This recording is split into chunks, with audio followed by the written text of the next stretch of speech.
So hello and welcome to my Facebook page. আশা করছি তোমরা সবাই খুব ভালো আছো।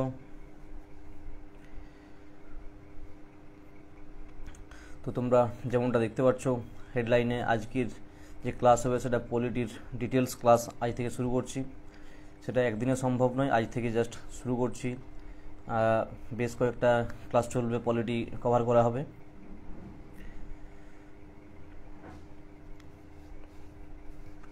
এই মুহূর্তে কেউ লাইভে থাকলে একটু জানাও যে ভয়েসটা ক্লিয়ার আসছে কিনা।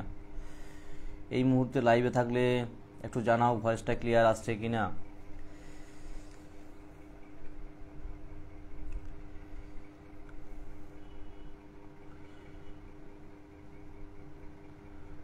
সন্তু রয়েছে, সন্তু ভয়েস ক্লিয়ার আসছে, কথা শোনা যাচ্ছে?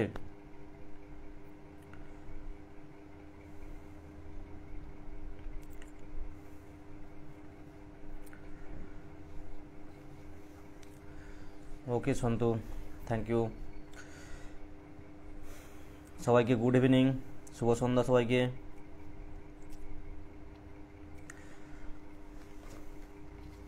এতদিন আমরা যে ক্লাসগুলো করেছিলাম বা যে ক্লাসগুলো আমি নিয়েছিলাম সেগুলো বেসিক্যালি কোশ্চেন আনসারের উপর ছিল। আজ থেকে ডিটেলস ক্লাস একটা সিরিজ শুরু করছি, যেটা হচ্ছে ইন্ডিয়ান পলিটির উপরে। হ্যালো রাজু, ইন্ডিয়ান পলিটির উপরে ডিটেলস ক্লাস শুরু করছি আজ থেকে। মোটামুটি ক্লাস সম্ভবত 5-6টা ক্লাস হবে। ক্লিয়ার? মোটামুটি টার্গেট রাখছি যে দুর্গাপুজোর আগে ইন্ডিয়ান পলিটিটা অনেকটাই কভার করে দেব।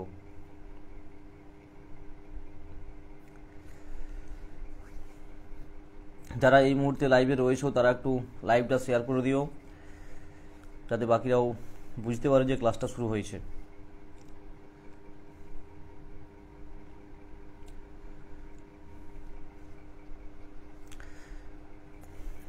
সবাই একটু লাইভটাকে লাইক করে দিও, সঙ্গে একটু শেয়ার করে দিও। চলো তবে শুরু করছি, আর বেশি কথা না বলে।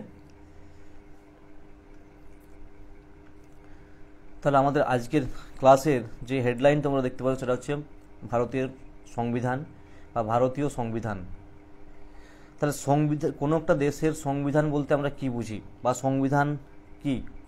সংবিধান কি না, সংবিধান হলো যে কোনো দেশের সাংগঠনিক আইন, একটা সাংগঠনিক আইন যার মাধ্যমে বর্ণিত যে সমস্ত নীতি বা নীতিসমূহ এবং যে পরিকাঠামো বা গঠন ব্যবস্থার ওপর ভিত্তি করে একটা দেশ চলবে, বা সেই দেশের, সেই নির্দিষ্ট দেশের একটা আইন নির্ধারিত হবে, সেটা হচ্ছে কি একটা সংবিধান।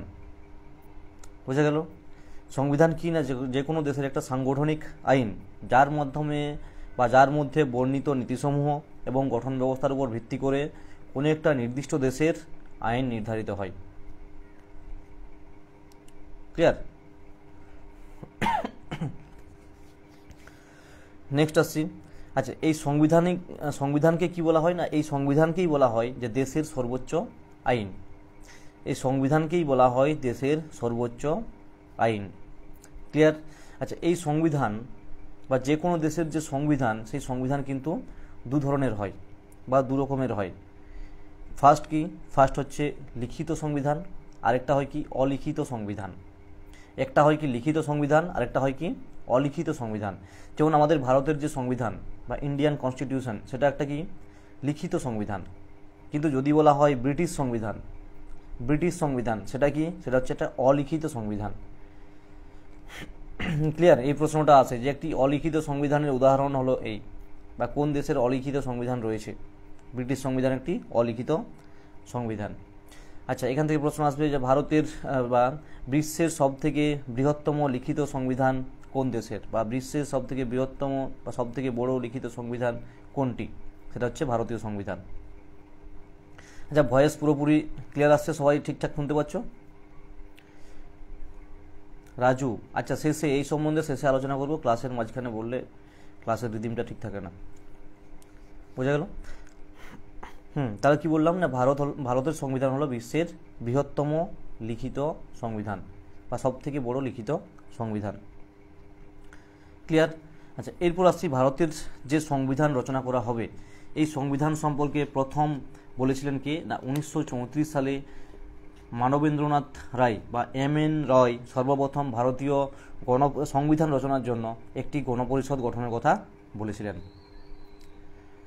1934 সালে মানবেন্দ্রনাথ রয় ভারতীয় সংবিধান রচনার জন্য একটি গণপরিষদ গঠনের কথা বলেছিলেন, যেটা গ্রহণ করা হয়েছিল কবে? যেটা গ্রহণ করা হয়েছিল 1940 সালের যে ব্রিটিশ সরকারের যে আগস্ট অফার বা আগস্ট ডিক্লারেশন যে এসেছিল, 1940-এর যে আগস্ট অফার বা আগস্ট ডিক্লারেশন এসেছিল, সেই ডিক্লারেশনে এই গণপরিষদ গঠন করা যে হবে সেটাকে স্বীকৃতি দেওয়া হয়েছিল। ক্লিয়ার? এখান থেকে প্রশ্ন আসে যে কে প্রথম গণপরিষদ গঠন বা সংবিধান রচনার কথা বলেছিলেন? কে বলেছিলেন? 1934 সালে এম.এন. রয়, মানবেন্দ্রনাথ রয়। এই 1934 সালে বলার পর 1935-এ কিন্তু জাতীয় কংগ্রেসের তরফ থেকে এটা গৃহীত করা হয় এবং পরবর্তীকালে 1940 খ্রিস্টাব্দে ওই ব্রিটিশ সরকারের যে আগস্ট ডিক্লারেশন এসেছিল বা আগস্ট অফার যাকে বলছি আমরা, সেখানে কিন্তু গণপরিষদ গঠন করা যে হবে তাকে একটা স্বীকৃতি দেওয়া হয়েছিল। বোঝা গেল? জাতীয় কংগ্রেসকে একটা স্বীকৃতি দেওয়া হয়েছিল। ক্লিয়ার? তোমরা একটু কমেন্টে জানাও যে ক্লিয়ার কথাগুলো আসছে কিনা এবং ক্লিয়ার ভয়েসটা বোঝা যাচ্ছে কিনা। নাহলে আমি বকেই চলবো, তোমরা কিছু বুঝতে পারবে না, সেক্ষেত্রে একটু প্রবলেম হবে। একটু ইন্টারাকশন করার চেষ্টা করো।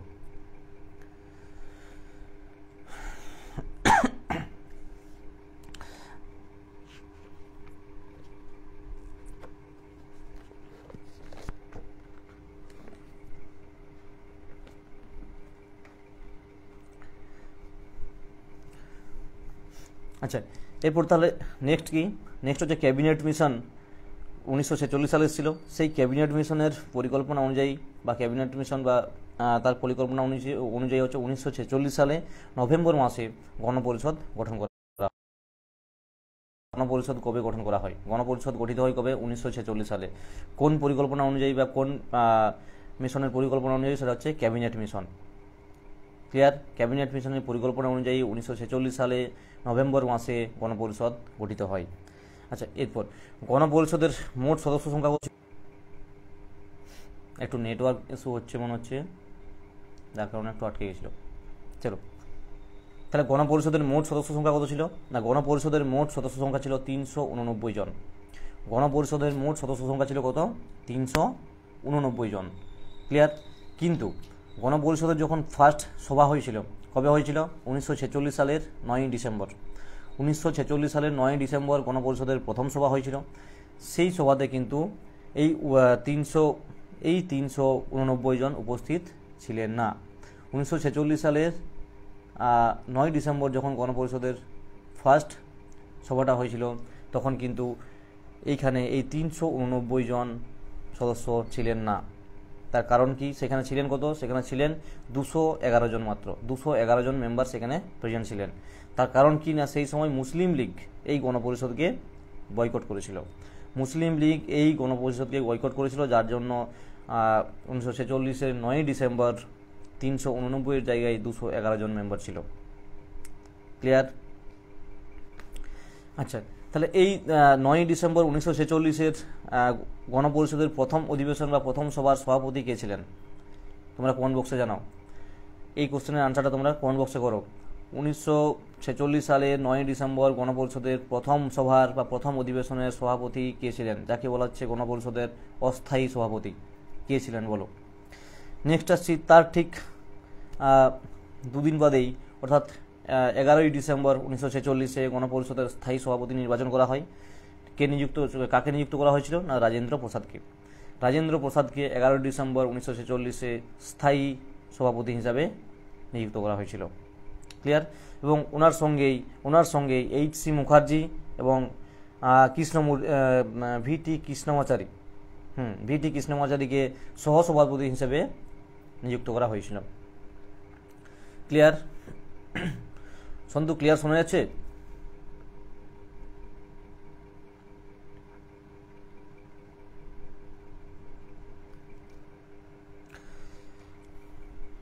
একটু জানাবে ক্লিয়ার শোনা যাচ্ছে কিনা, একটু জানাবে। মাঝখানে একটু নেটওয়ার্কের প্রবলেমের জন্য কেটে গেছিল মনে হচ্ছে। আচ্ছা, চলো নেক্সট আসি। তাহলে 1946-এর 9 ডিসেম্বর ফার্স্ট সভা হয়েছে। আচ্ছা, সেই সময়ই 1946-এর 13ই ডিসেম্বর জওহরলাল নেহরু সংবিধানের উদ্দেশ্যমূলক প্রস্তাব বা যেটাকে বলা হয় অবজেক্টিভ রেভলিউশন উত্থাপন করেছিলেন। অবজেক্টিভ রেজলিউশন বা উদ্দেশ্যমূলক প্রস্তাব উত্থাপন করেছিলেন কবে? 1946-এর 13ই ডিসেম্বর। 1946-এর 13ই ডিসেম্বর মাথায় রাখবে। আচ্ছা, এই যে জওহরলাল নেহরুর যে উদ্দেশ্যমূলক প্রস্তাব বা অবজেক্টিভ রেজলিউশন, এটাই কিন্তু পরবর্তীকালে প্রস্তাবনা রূপে লিপিবদ্ধ করা হয়েছে। এই অবজেক্টিভ রেজলিউশনকেই বা উদ্দেশ্যমূলক প্রস্তাবকেই কিন্তু পরবর্তীকালে প্রস্তাবনা রূপে গ্রহণ করা হয়েছে। ক্লিয়ার? যেটা কবে সর্বসম্মতভাবে কবে গৃহীত হয়েছিল? 22শে জানুয়ারি। 22শে জানুয়ারি কিন্তু এটা সর্বসম্মতভাবে গৃহীত হয়েছিল। ইয়েস, সচিদানন্দ সিনহা ছিলেন প্রথম গণপরিষদের অস্থায়ী সভাপতি। কবে হয়েছিলেন? 1946-এর 9 ডিসেম্বর। ডেটগুলো কিন্তু মাথায় রাখবে, ডেটগুলো খুব ইম্পর্টেন্ট। নেক্সট, আচ্ছা নেক্সট হচ্ছে এরপর গণপরিষদে জাতীয় পতাকা গৃহীত হয়েছিল। সেটা কবে হয়েছিল? 22শে জুলাই 1947। 22শে জুলাই 1947 গণপরিষদে জাতীয় পতাকা গৃহীত হয়েছিল। বলো, জাতীয় পতাকার ডিজাইন কে করেছিলেন? জাতীয় পতাকার ডিজাইনটা কে করেছিলেন? ট্রাই কালার যে জাতীয় পতাকা বা আমাদের যে তিনটে কালারের যে জাতীয় পতাকা রয়েছে, ঠিক আছে, অশোক চক্রটাকে বাদ দিয়ে, তো সেই ক্ষেত্রে জাতীয় পতাকার ডিজাইনটা কে করেছিলেন বলো?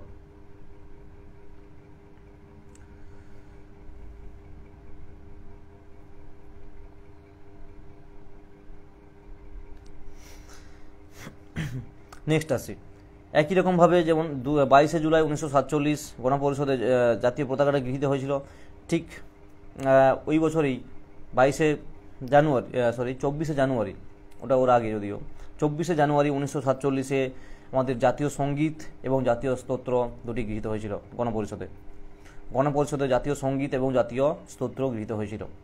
আচ্ছা, ভারতের জাতীয় সঙ্গীত কি আর জাতীয় স্তোত্র কি বলো?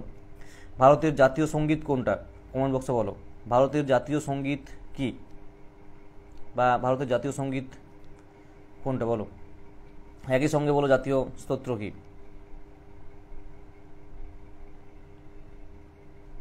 আচ্ছা, তাহলে ভারতের জাতীয় সঙ্গীত কি? ভারতের জাতীয় সঙ্গীত হলো বন্দে মাতরম, এবং জাতীয় স্তোত্র বা ন্যাশনাল অ্যানথেম যাকে বলা হয় সেটা হচ্ছে কি? জনগণ মন অধিনায়ক। ক্লিয়ার? জাতীয় সঙ্গীত হচ্ছে বন্দে মাতরম, জাতীয় স্তোত্র বা ন্যাশনাল অ্যানথেম যেটা, সেটা হচ্ছে জনগণ মন। ক্লিয়ার? নেক্সট আসছি 24শে জানুয়ারি 1950 খ্রিস্টাব্দে কী হলো না, গণপরিষদের সর্বশেষ অধিবেশনটা অনুষ্ঠিত হয়েছিল। 24শে জানুয়ারি 1950 গণপরিষদের সর্বশেষ একদম লাস্ট যে অধিবেশন সেটা অনুষ্ঠিত হয়েছিল। ক্লিয়ার? 1950। আচ্ছা, নেক্সট তাহলে 26শে নভেম্বর আমরা জানি কি যে 26শে নভেম্বর 1950, 26শে নভেম্বর 1949 গণপরিষদ কর্তৃক যে ভারতীয় সংবিধান, সেই সংবিধানটি গৃহীত হয়েছিল। 26শে নভেম্বর 1949 ভারতের সংবিধান গৃহীত হয়েছিল, এবং একই রকমভাবে তার পরের বছর 26শে জানুয়ারি 1950 সংবিধানটি কার্যকরী করা হয়েছিল। 26শে জানুয়ারি 1950 সংবিধানটি কার্যকরী করা হয়েছিল। ক্লিয়ার? এতদূর পর্যন্ত ক্লিয়ার? এতদূর পর্যন্ত সবার ক্লিয়ার?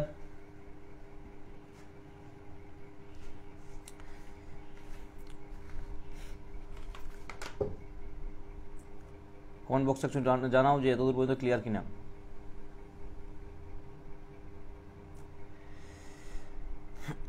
এতদূর পর্যন্ত ক্লিয়ার? আচ্ছা, এখান থেকে একটা প্রশ্ন আসে যে গণপরিষদের মোট কতগুলি অধিবেশন বসেছিল বা কতগুলি অধিবেশন হয়েছিল? গণপরিষদের মোট কতগুলি অধিবেশন বসেছিল? মোট মাথায় রাখবে, গণপরিষদের মোট 11টি অধিবেশন বসেছিল। গণপরিষদের মোট 11টি অধিবেশন বসেছিল। ভারতের সংবিধান রচনা করতে কতদিন সময় লেগেছিল? এই প্রশ্নটা অনেক সময় আসে। ভারতের সংবিধান রচনা করতে কতদিন সময় লেগেছিল? 2 বছর 11 মাস 18 দিন। 2 বছর 11 মাস 18 দিন। ক্লিয়ার? আচ্ছা, এই মুহূর্তে কারা কারা আছো, এই মুহূর্তে কারা কারা আছো, কারা কারা রয়েছো লাইভে, একটু থাম্ব পাঠাও তো, একটু লাইকের থাম্ব পাঠাও কমেন্টে।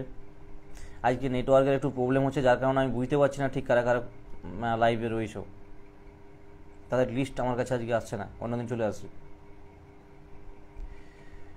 জাস্ট আমি জানতে চাইছি এই মুহূর্তে কারা কারা রয়েছো। কমেন্ট বক্সে একটা থাম্ব পাঠাও যারা রয়েছো।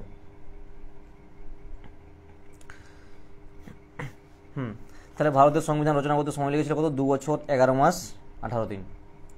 ক্লিয়ার? ক্লিয়ার তো? নেক্সট আসছি ভারতের এই গণপরিষদ যে গঠন হয়েছিল বা সংবিধান যে রচনা হয়েছিল, এই সময় কয়েকটি কমিটি গঠন করা হয়েছিল বা গণপরিষদের গুরুত্বপূর্ণ কয়েকটি কমিটি গঠন করা হয়েছিল। সেই কমিটি জানবো কী কী কমিটি ছিল এবং তাদের যে চেয়ারম্যান ছিলেন সেই চেয়ারম্যানগুলো সম্পর্কে আমরা জানবো, কারণ এটাই এক্সামে আসে। ফার্স্ট হচ্ছে যে গুরুত্বপূর্ণ একটা কমিটি, সেটা হচ্ছে ইউনিয়ন পাওয়ার্স কমিটি।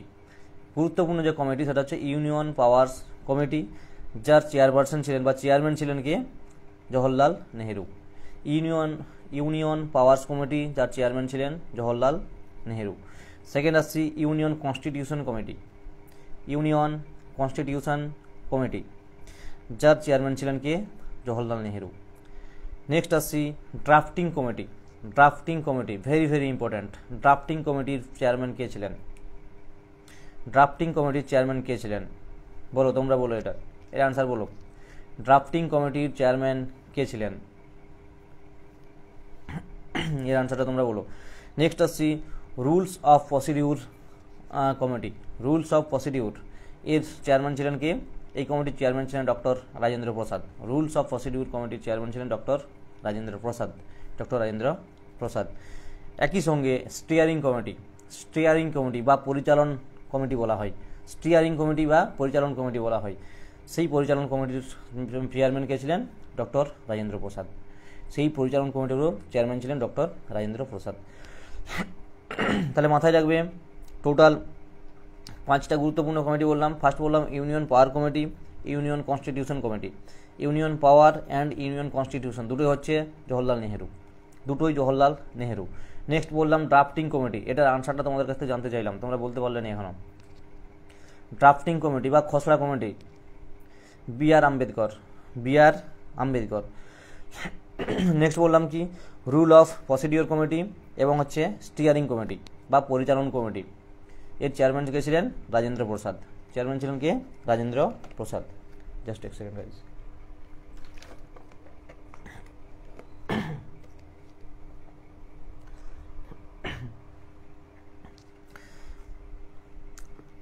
নেক্সট আচ্ছা, তাহলে এখান থেকে আরেকটা প্রশ্ন আসে যে মোট কতগুলি কমিটি গঠন করা হয়েছিল? গণপরিষদের তরফ থেকে গণপরিষদের মোট কতগুলি কমিটি গঠন করা হয়েছিল? কতগুলি গঠন করা হয়েছিল? মোট 13টি কমিটি গঠন করা হয়েছিল। যারা ক্লাস করছো কিছু যেগুলো নতুন যদি মনে হয় সেগুলো লিখে নিও খাতায়। পিয়ালি রয়েছো?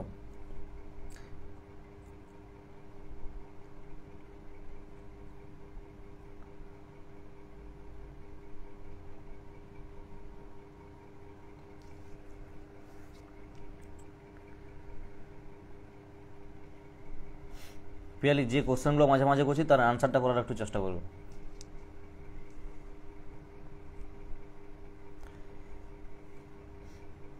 আচ্ছা, কেউ একটু জানাও আমাকে যে এই মুহূর্তে তোমরা ঠিক কতজন লাইভে রয়েছো। আজকে নেটওয়ার্কের একটু প্রবলেম হচ্ছে আমার এখানে, যার কারণে আমি ঠিক বুঝতে পারছি না। পিয়ালি,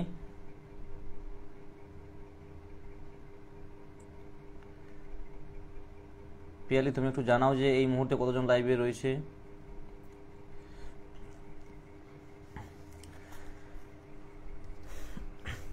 চলো নেক্সট। আচ্ছা, তাহলে কি বললাম যে মোট 13টি কমিটি গঠন করা হয়েছিল, তার মধ্যে যে 5টি বললাম এই 5টি কমিটি কিন্তু বারবার এক্সামে আসে। আচ্ছা, আরেকটা কমিটি রয়েছে যেটাও এক্সামে আসে, সেটা হচ্ছে ক্রেডেন্সিয়াল কমিটি। ক্রেডেন্সিয়াল কমিটি, যে কমিটির চেয়ারম্যান ছিলেন কে? আল্লাদি কৃষ্ণস্বামী আয়ার। ক্রেডেন্সিয়াল কমিটি, যে কমিটির চেয়ারম্যান ছিলেন কে? আল্লাদি কৃষ্ণস্বামী আয়ার, আল্লাদি কৃষ্ণস্বামী আয়ার। ক্লিয়ার? আচ্ছা, এই যে কমিটি 5টা 6টা কমিটি বললাম, এগুলোর মধ্যে আবার গুরুত্বপূর্ণ সেটা হচ্ছে ড্রাফটিং কমিটি বা খসড়া কমিটি। ড্রাফটিং কমিটি বা খসড়া কমিটি সব থেকে বেশি গুরুত্বপূর্ণ কমিটি হচ্ছে ড্রাফটিং কমিটি বা খসড়া কমিটি। সেই কমিটির চেয়ারম্যান কে ছিলেন? ড্রাফটিং কমিটির চেয়ারম্যান কে ছিলেন বলো, এখনই বললাম। ড্রাফটিং কমিটির চেয়ারম্যান কে ছিলেন বা খসড়া কমিটির চেয়ারম্যান কে ছিলেন? কমেন্ট বক্সে বলো। আচ্ছা, এই কমিটির মেম্বার ছিলেন কতজন? 7 জন। ড্রাফটিং কমিটির মোট 7 জন মেম্বার ছিলেন। কে কে ছিলেন?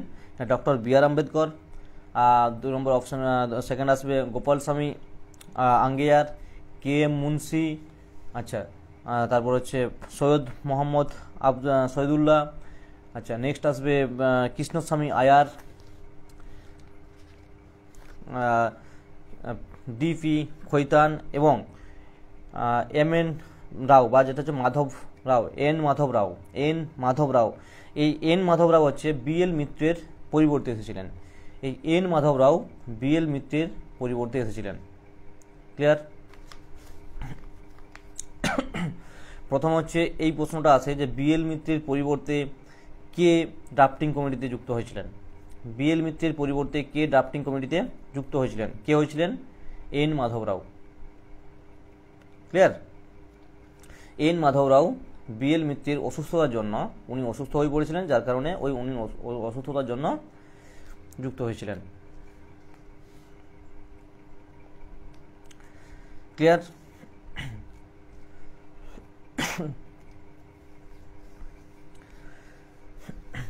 আচ্ছা, এরপর তাহলে কি যে সংবিধানে তাহলে প্রথম সংবিধানে কতগুলি ধারা ছিল বা কতগুলি আর্টিকেল ছিল এবং কতগুলি পার্ট ছিল এবং কতগুলি তফসিল ছিল? না, প্রথম যখন সংবিধান গ্রহণ করা হয় বা কার্যকর করা হয় সেই সময় 395টি ধারা বা 395টি আর্টিকেল, 22টি পার্ট এবং 8টি শিডিউল বা 8টি তফসিল ছিল। ক্লিয়ার? 395টি ধারা, 22টি পার্ট এবং 8টি তফসিল বা 8টি শিডিউল ছিল। ক্লিয়ার?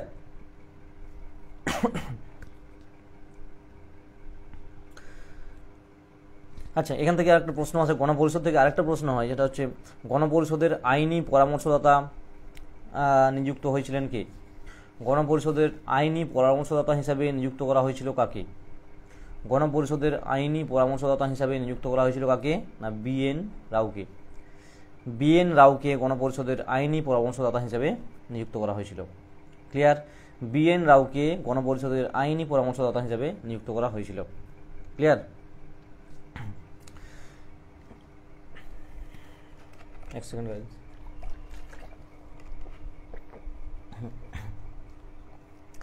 তোমাদের কোনো রেসপন্স পাচ্ছি না আজকে।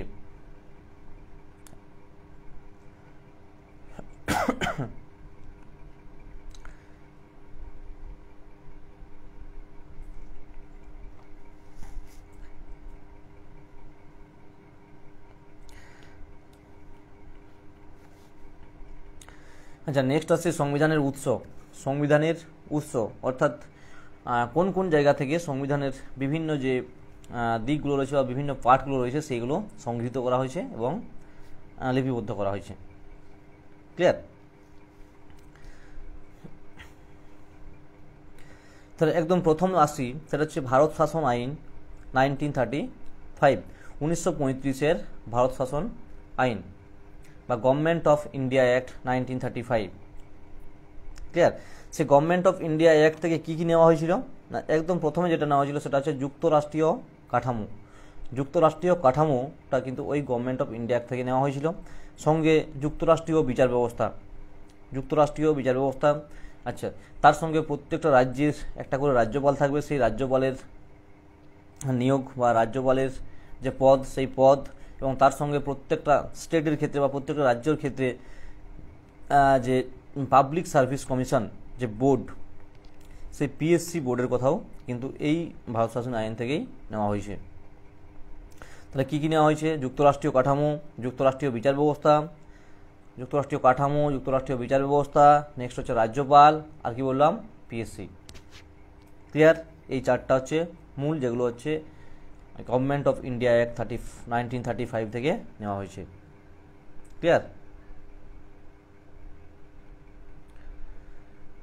ক্লিয়ার হয়েছে এতদূর?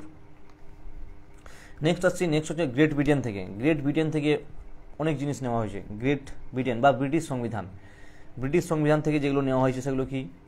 ফার্স্ট হচ্ছে প্রস্তাবনা। কি বললাম? প্রস্তাবনা বা প্রিএম্বেল। প্রস্তাবনা আমেরিকা থেকে আসবে। Very sorry. আচ্ছা, ফার্স্ট হচ্ছে সংসদীয় শাসন ব্যবস্থা। নেক্সট হচ্ছে আইনের শাসন বা যাকে বলছি আমরা আইন প্রণয়ন পদ্ধতি। আচ্ছা, তারপর আসবে সিঙ্গেল সিটিজেনশিপ বা একক নাগরিকত্ব। আচ্ছা, তারপর আসবে দ্বিকক্ষ বিশিষ্ট সংসদ বলতে কি লোকসভা এবং রাজ্যসভা। এই যে দ্বিকক্ষ বিশিষ্ট সংসদ, সঙ্গে লোকসভার স্পিকার, প্রধানমন্ত্রী, রাষ্ট্রপতি এবং শক্তিশালী নিম্নকক্ষ বলতে কি আমরা কি জানি যে দুটো কক্ষ রয়েছে, উচ্চকক্ষ রাজ্যসভা, নিম্নকক্ষ লোকসভা। আমরা সবাই জানি যে সব থেকে শক্তিশালী যে কক্ষ সেটা হচ্ছে নিম্নকক্ষ বা লোকসভা। তার কারণ কি? কিভাবে এটা জানতে পারছি? তার কারণ কি? যে রাজ্যসভার কোনো মেম্বার বা রাজ্যসভার যিনি স্পিকার, উপরাষ্ট্রপতি বা রাজ্যসভার যারা মেম্বার তারা কিন্তু দেশটা চালাচ্ছে না। চালাচ্ছে কারা? মন্ত্রিত্ব কাদের মধ্যে রয়েছে বেশি? লোকসভার মেম্বারের কাছে। প্রধানমন্ত্রী কোথা থেকে আসছে? লোকসভার মেম্বার থেকে আসছে, তাই না? সেই জন্যই বলবো কি যে শক্তিশালী কোন কক্ষ? তাহলে নিম্নকক্ষ। সেটা কোথা থেকে নেওয়া হয়েছে? সেটা নেওয়া হয়েছে গ্রেট ব্রিটেনের সংবিধান থেকে বা ব্রিটিশ সংবিধান থেকে। ক্লিয়ার? সেটা নেওয়া হয়েছে কোথা থেকে? ব্রিটিশ সংবিধান থেকে।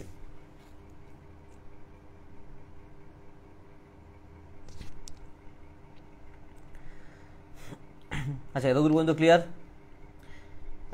ক্লিয়ার? যারা রয়েছে এই মুহূর্তে একটু জানাও। পিয়ালি বৈদ্য, কয়েকজন রয়েছে কিন্তু এখানে সবার নাম আজকে আসছে না। আচ্ছা, নেক্সট আসছি আমেরিকা যুক্তরাষ্ট্র থেকে কি নেওয়া হয়েছিল। আমেরিকা যুক্তরাষ্ট্রের যে সংবিধান, সেই সংবিধান থেকে কি নেওয়া হয়েছিল। আচ্ছা, সেগুলোর মধ্যে প্রথমেই বলছি হচ্ছে প্রস্তাবনা বা প্রিএম্বেল। ফার্স্ট হচ্ছে প্রস্তাবনা বা প্রিএম্বেল। সেকেন্ড আসবে মৌলিক অধিকার। তারপর আছে সুপ্রিম কোর্ট এবং হাইকোর্টের যে বিচারপতিদের অপসারণ যে পদ্ধতি রয়েছে সেটা হচ্ছে নেওয়া হয়েছে কোথা থেকে? আমেরিকান সংবিধান থেকে বা আমেরিকা যুক্তরাষ্ট্র থেকে, ইউএসএ থেকে। একই সঙ্গে রাজ্যসভার চেয়ারম্যান রূপে হচ্ছে উপরাষ্ট্রপতির অবস্থান, এবং বিভিন্ন অঙ্গরাজ্যের যে শাসন ব্যবস্থা বা বিভিন্ন রাজ্যের যে শাসন ব্যবস্থা সেটা কিন্তু নেওয়া হয়েছে কোথা থেকে? আমেরিকান সংবিধান বা ইউএসএ থেকে, আমেরিকা যুক্তরাষ্ট্র বা ইউএসএ থেকে নেওয়া হয়েছে। ক্লিয়ার? কি বললাম তাহলে? প্রস্তাবনা, মৌলিক অধিকার, বিচার ব্যবস্থার স্বাধীনতা। নেক্সট হচ্ছে সুপ্রিম কোর্ট এবং হাইকোর্ট এর যে বিচারপতি এবং তাদের অপসারণ পদ্ধতি। তার সঙ্গে রাজ্যসভার চেয়ারম্যান রূপে উপরাষ্ট্রপতির অবস্থান এবং বিভিন্ন অঙ্গরাজ্য বা রাজ্যগুলির শাসন ব্যবস্থা। ক্লিয়ার? এদের পর্যন্ত ক্লিয়ার তো? আচ্ছা, নেক্সট হচ্ছে সোভিয়েত রাশিয়া থেকে গুরুত্বপূর্ণ কয়েকটি জিনিস নেওয়া হয়েছে। সোভিয়েত রাশিয়ার যে সংবিধান, সেই সংবিধান থেকে। তার প্রথমেই আসছে কি? যেটা হচ্ছে মৌলিক কর্তব্য বা ফান্ডামেন্টাল ডিউটি বা মৌলিক কর্তব্যগুলো কিন্তু সোভিয়েত রাশিয়া থেকে নেওয়া হয়েছে। একই সঙ্গে পঞ্চবার্ষিকী পরিকল্পনা বা 5 ইয়ার প্ল্যান যেটা 1951 থেকে শুরু হয়েছিল। আফরোজ আলম, হ্যাঁ হ্যালো আফরোজ, অনেক লেটে আসছো আজকে। আচ্ছা, সোভিয়েত রাশিয়া থেকে তাহলে নেওয়া হয়েছে কি? ফার্স্ট হচ্ছে মৌলিক কর্তব্য বা ফান্ডামেন্টাল ডিউটি, 5 ইয়ার প্ল্যান বা পঞ্চবার্ষিকী পরিকল্পনা, এবং তার সঙ্গে হচ্ছে ন্যায় বিচার। ক্লিয়ার? তার সঙ্গে আরেকটা জিনিস আছে, সেটা হচ্ছে ন্যায় বিচারের যে ধারণা, সেই ন্যায় বিচারের ধারণাটাও কিন্তু এই রাশিয়া থেকে বা সোভিয়েত রাশিয়া, তখন তো রাশিয়া ছিল না, সোভিয়েত রাশিয়া ছিল, ইউএসএসআর, সেই সোভিয়েত রাশিয়া থেকে নেওয়া হয়েছিল। ক্লিয়ার? আচ্ছা, নেক্সট আসছি আয়ারল্যান্ড থেকে কি নেওয়া হয়েছে। আয়ারল্যান্ড থেকে কী নেওয়া হয়েছে না, আয়ারল্যান্ড থেকে নেওয়া হয়েছে যে রাজ্যসভায় রাষ্ট্রপতি দ্বারা মনোনীত সদস্য। রাজ্যসভায় যে রাষ্ট্রপতি দ্বারা মনোনীত 12 জন সদস্য থাকে, সেই 12 জন সদস্য যে কথা বা নিয়োগ যে পদ্ধতি, সেটাও কিন্তু এই আয়ারল্যান্ডের সংবিধান থেকে নেওয়া হয়েছে। একই সঙ্গে রাষ্ট্রপতির যে নির্বাচন পদ্ধতি, রাষ্ট্রপতিকে কীভাবে নির্বাচন করা হবে, রাষ্ট্রপতিকে নির্বাচনের ক্ষেত্রে ভোটাধিকার কাদের থাকবে, সেই ভোটের সিস্টেমটা, ভোটিং সিস্টেমটা কেমন হবে, সেই টোটাল বিষয়টা কিন্তু নেওয়া হয়েছে কোথা থেকে, আয়ারল্যান্ড থেকে। কোথা থেকে বললাম, আয়ারল্যান্ড থেকে। ক্লিয়ার। নেক্সট আসবে কি DPSP, very very important, very very important, খুবই গুরুত্বপূর্ণ হচ্ছে directive principal of state policy বা ডিপিএসপি নেওয়া হয়েছে কোথা থেকে, আয়ারল্যান্ড থেকে। ডিপিএসপি নেওয়া হয়েছে কোথা থেকে, আয়ারল্যান্ড থেকে। ক্লিয়ার। রাষ্ট্র পরিচালনার নির্দেশমূলক নীতি নেওয়া হয়েছে কোথা থেকে, আয়ারল্যান্ড থেকে। এটাই কিন্তু বারবার এক্সামে আসে, বাকিগুলো কিন্তু ততটা গুরুত্বপূর্ণ নয়, যদিও রাষ্ট্রপতির নির্বাচন পদ্ধতিটা একটু গুরুত্ব রয়েছে। তাহলে আয়ারল্যান্ড থেকে কী কী বললাম, আয়ারল্যান্ড থেকে হচ্ছে রাষ্ট্রপতির নির্বাচন পদ্ধতি, আচ্ছা আচ্ছা, তার সঙ্গে ডিপিএসপি বা directive principal of state policy, এবং আরেকটা হচ্ছে কি না রাজ্যসভায় রাষ্ট্রপতি মনোনীত যে সদস্য দেওয়া হবে, সেই তার সিস্টেম বা তার আইন, সেটাও কিন্তু আয়ারল্যান্ড থেকে নেওয়া হয়েছে। ক্লিয়ার। এতদূর মধ্যে ক্লিয়ার, এতদূর পর্যন্ত ক্লিয়ার তো? থাম দিয়ে একটু জানাও, থাম দিয়ে একটু জানাও, কমেন্ট বক্সে থাম দিয়ে একটু জানাও যে ক্লিয়ার কিনা।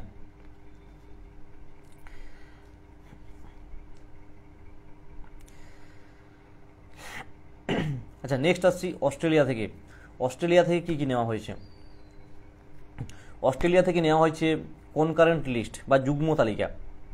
যুগ্ম তালিকার যে ব্যাপারটা রয়েছে, তিনটে তো তালিকা রয়েছে, একটা হচ্ছে সেন্ট্রাল লিস্ট, স্টেট লিস্ট, আর একটা হচ্ছে কনকারেন্ট লিস্ট।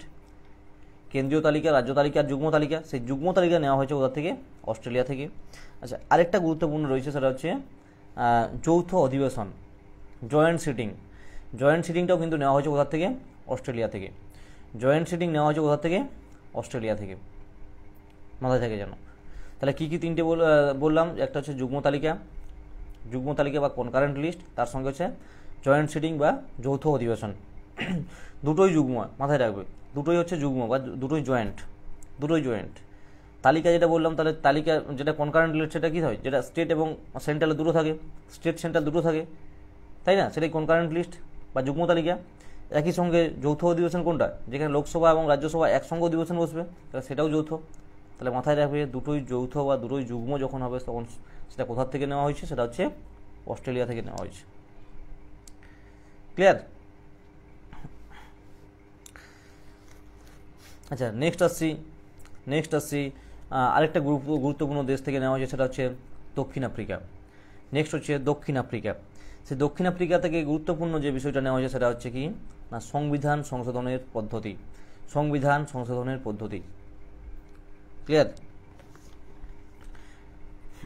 কনস্টিটিউশনাল অ্যামেন্ডমেন্ট কিন্তু নেওয়া হয়েছে কোথা থেকে না, সাউথ আফ্রিকা থেকে নেওয়া হয়েছে, যেটা সংবিধানের 368 নম্বর ধারাতে লিপিবদ্ধ করা হয়েছে। সংবিধানের 368 নম্বর ধারাতে লেখা হয়েছে সংবিধান সংশোধন পদ্ধতি, যেটা নেওয়া হয়েছে কোথা থেকে, সাউথ আফ্রিকা থেকে। আচ্ছা, নেক্সট নেওয়া হয়েছে জার্মানি থেকে। বেশ কয়েকটা জিনিস নেওয়া হয়েছে জার্মানির কথা প্রথমেই আসলে মাথায় রাখতে হবে জরুরি অবস্থা বা ন্যাশনাল এমার্জেন্সির যে ব্যাপারটা বা এমার্জেন্সি নেওয়া হয়েছে কোথা থেকে, জার্মানি থেকে। ন্যাশনাল এমার্জেন্সির ধারণা নেওয়া হয়েছে কোথা থেকে, জার্মানি থেকে। ক্লিয়ার। আচ্ছা, একই সঙ্গে যখন আমাদের ন্যাশনাল এমার্জেন্সি চলতে থাকবে, ন্যাশনাল এমার্জেন্সি বা জরুরি অবস্থা যখন চলাকালীন মৌলিক অধিকারগুলো রদ পাবে, সেটাও কিন্তু নেওয়া হয়েছে এই জার্মানি থেকে। অর্থাৎ যদি বলা হয় জরুরি অবস্থা সংক্রান্ত যে বিষয়গুলো, সেটা নেওয়া হয়েছে কোথা থেকে, সেটা হচ্ছে জার্মানি থেকে। ক্লিয়ার।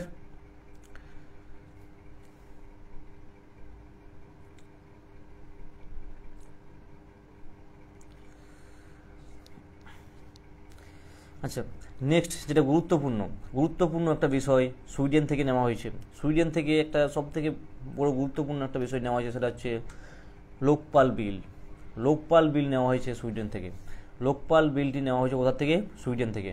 বারবার কিন্তু এটা এক্সামে এসছে। লোকপাল বিল কোন দেশের সংবিধান থেকে সংগৃহীত করা হয়েছে বা নেওয়া হয়েছে, সেটা নেওয়া হয়েছে কোথা থেকে, সুইডেন থেকে। লোকপাল বিল নেওয়া হয়েছে সুইডেন থেকে। নেক্সট আরেকটা গুরুত্বপূর্ণ বিষয় রয়েছে, যেটা হচ্ছে সুপ্রিম কোর্টের যে বিভিন্ন কার্য পরিচালনার যে পদ্ধতিসমূহ বা নিয়মাবলী, সুপ্রিম কোর্টের বিভিন্ন কার্য পরিচালনার যে পদ্ধতিসমূহ বা কার্য পরিচালনার যে নিয়মাবলী, সেগুলো নেওয়া হয়েছে জাপান থেকে। ক্লিয়ার? সুপ্রিম কোর্টের যে কার্যপ্রণালী বা কার্য পরিচালনার নিয়মাবলী, সেটা নেওয়া হয়েছে কোথা থেকে? জাপান থেকে। মাথায় রাখবে এটা। এতদূর পর্যন্ত সবার ক্লিয়ার? যারা এই মুহূর্তে লাইভে রয়েছে একটু জানাও, এতদূর পর্যন্ত ক্লিয়ার? এই মুহূর্তে যারা লাইভে রয়েছে একটু জানাও কমেন্ট বক্সে। কারো রেসপন্স নেই কেন আজকে?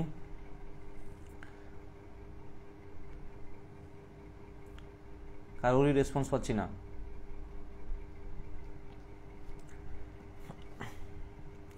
চলো তাহলে উৎস কমপ্লিট হলো। উৎসর পরে আসছে কি? প্রস্তাবনা। উৎসর পরে আসছে প্রস্তাবনা।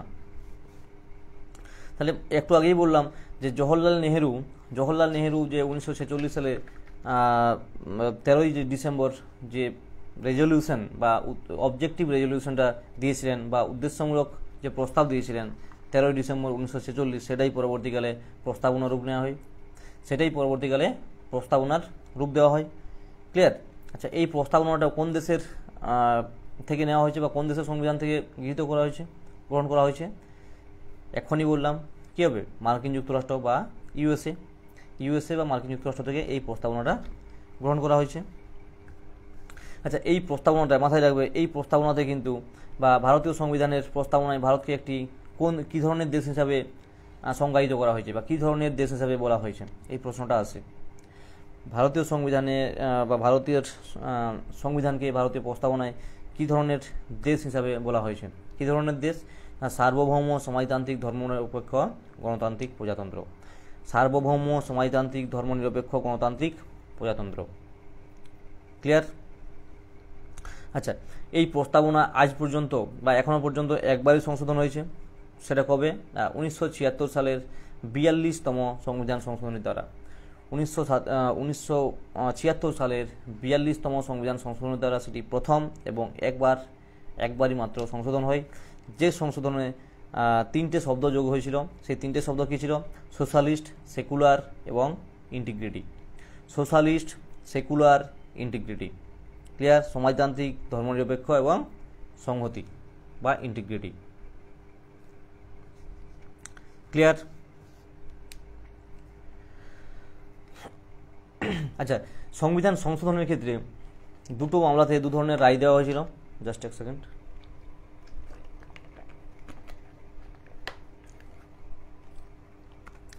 সংবিধান সংশোধনের ক্ষেত্রে বা এই প্রস্তাবনার ক্ষেত্রে দুটো মামলাতে দু ধরনের রায় দেওয়া হয়েছিল।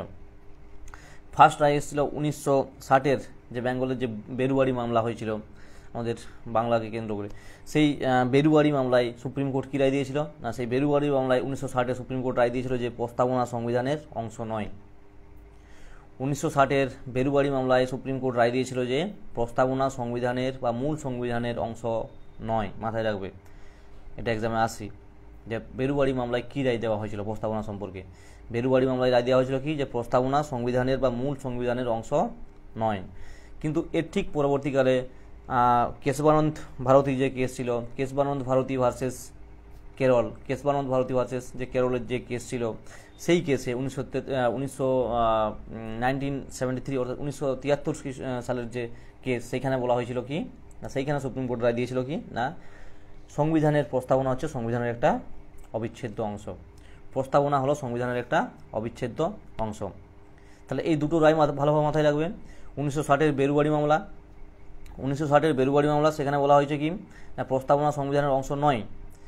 ঠিক পরবর্তীকালে 1973-এর কেশবানন্দ ভারতী কেসে কি বলা হয়েছে যে প্রস্তাবনা হলো সংবিধানের একটা অবিচ্ছেদ্য অঙ্গ। ক্লিয়ার? আচ্ছা, এই প্রস্তাবনা সম্পর্কে কয়েকটি কথা বলেছে, মানে প্রস্তাবনাকে কয়েকটি সংজ্ঞায়িত করেছে। যেমন হচ্ছে কে এম মুন্সি প্রস্তাবনাকে কি বলেছে? কে এম মুন্সি প্রস্তাবনাকে পলিটিক্যাল হরোস্কোপ বলে বর্ণনা করেছেন। কে এম মুন্সি প্রস্তাবনাকে পলিটিক্যাল হরোস্কোপ বলে বর্ণনা করেছেন।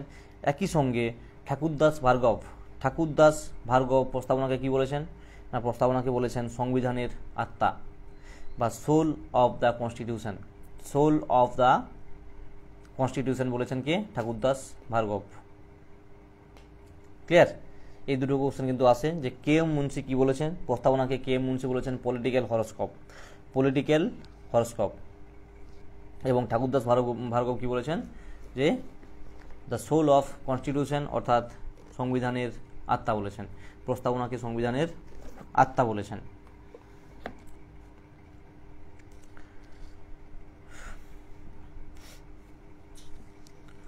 এবং একই সঙ্গে আরেকজন বলেছিলেন, তিনি হচ্ছেন N a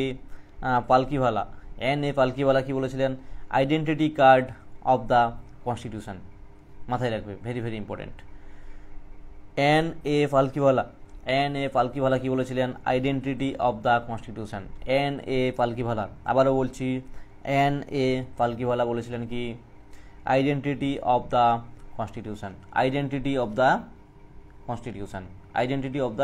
constitution. Afroz Alam, clear বোঝা যাচ্ছে?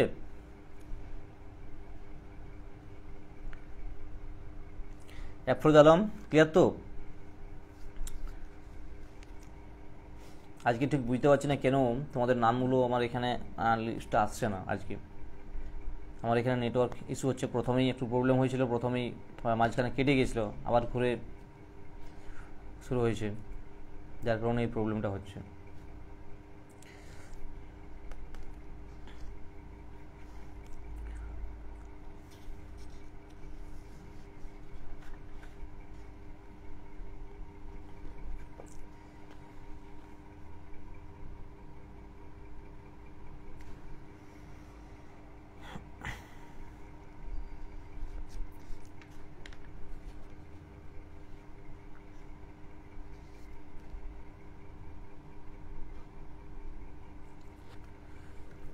চলো আজকের ক্লাসটা এ পর্যন্ত থাক, অনেকটাই হলো। এখন থিওরি ক্লাস এই চ্যাপ্টার ওয়াইজ শুরু হবে। আর আজকে তাহলে কী হলো, আজকে জাস্ট সংবিধানের গণপরিষদটা হলো, তার সঙ্গে বিভিন্ন উৎসগুলো বললাম, উৎসগুলো আলোচনা করা হলো, তার সঙ্গে প্রস্তাবনা সম্পর্কে ডিটেলস আলোচনা করা হলো। নেক্সট ক্লাসে তাহলে শুরু হবে কি, নেক্সট ক্লাসে আমাদের যে শিডিউল রয়েছে, যে সংবিধানে 8টি শিডিউল ছিল বা 8টি তফসিল ছিল, এবং তার সঙ্গে পরবর্তীকালে আরও 4টি যে যোগ করা হয়েছে, বর্তমানে 12টি শিডিউল রয়েছে, সেই শিডিউলগুলো সম্পর্কে আলোচনা করব, এবং প্রত্যেকটি ধারাতে বা প্রত্যেকটি আর্টিকেল সম্পর্কে আলোচনার ক্লাস পরে নিয়ে আসবো। ক্লিয়ার? বলো যারা রয়েছে তাদের ক্লাস কেমন লাগলো, বলো আজকের ক্লাসটা তোমাদের কেমন লাগলো। যারা ভিডিওটা পরে দেখবে বা অন্য সময় রেকর্ড ক্লাসটা দেখবে, তারা একটু জানিও যে এই ধরনের ক্লাসগুলো কেমন লাগছে। তাহলে এই ধরনের আরও প্রত্যেকটা সাবজেক্টের জিএস পেপারের প্রত্যেকটা, অর্থাৎ পলিটি, ইকোনমি, হিস্ট্রি, জিওগ্রাফি, প্রত্যেকটা সাবজেক্টের প্রত্যেকটা চ্যাপ্টার ওয়াইজ ক্লাস নিয়ে আসবো।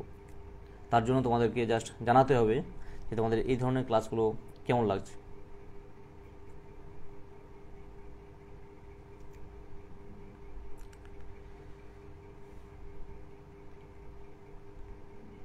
কারণ তোমাদের জন্যই এই ক্লাস পড়ানো হচ্ছে।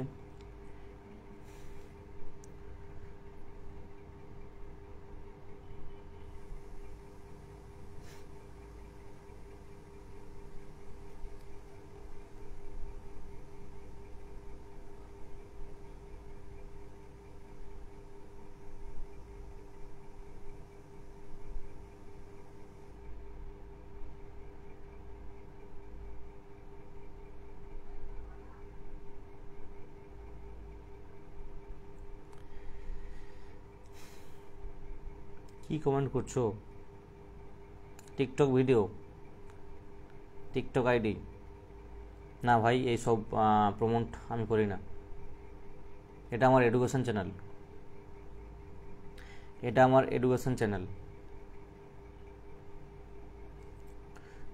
অ্যাপ্রোচ, বলো আজকের ক্লাসটা কেমন হয়েছে বলো।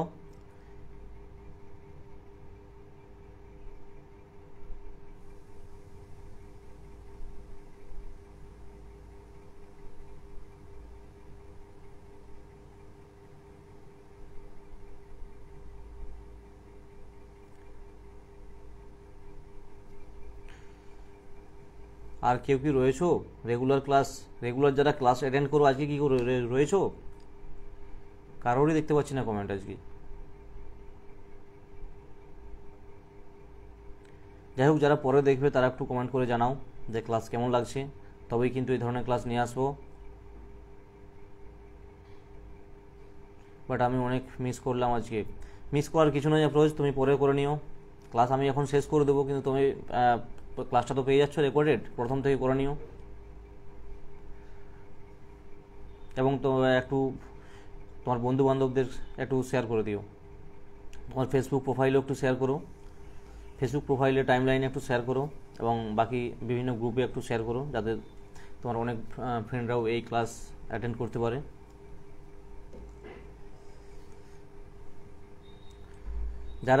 এই ক্লাস যারা করবে তারা অনেক কিছুই এখান থেকে পাবে, আর না করলে পাবে না আর কি। চলো,